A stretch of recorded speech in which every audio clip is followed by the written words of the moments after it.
On July 10, 1964, in Jonesboro, Louisiana, a group of Black American men, led by Ernest Chilly Willie Thomas and Frederick Douglass Kirkpatrick, formed a new kind of defense force. They called themselves the Deacons for Defense and Justice. Their mission was simple: protect the local members of the Congress of Racial Equality, or CORE, from the violent threats of the Ku Klux Klan. But what made the Deacons unique was their willingness to fight back.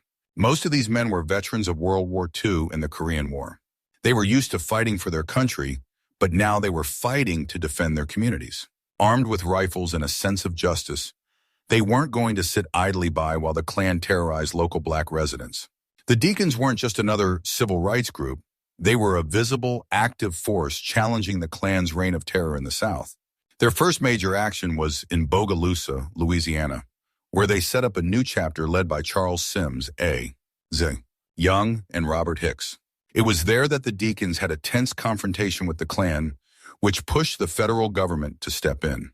This standoff forced officials to take notice of the Klan's actions and, for the first time, consider intervention.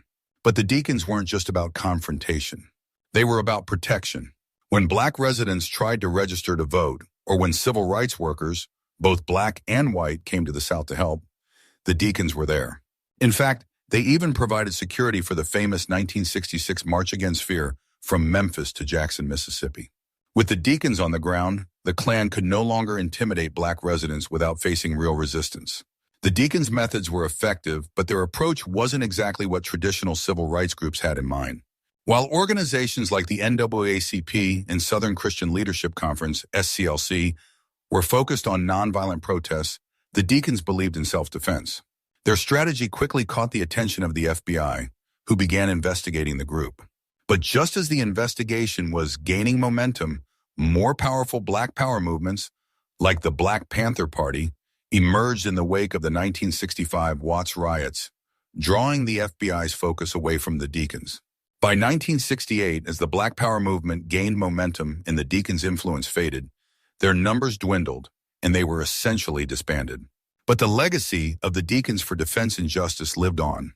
They were one of the first groups in the South to show that self-defense was a viable option for Black Americans fighting oppression. They helped shift the civil rights movement into a new direction, one that recognized the need for both resistance and protection. The Deacons didn't just protect people, they made a bold statement. They said, "We are no longer going to live in fear. We are going to stand our ground."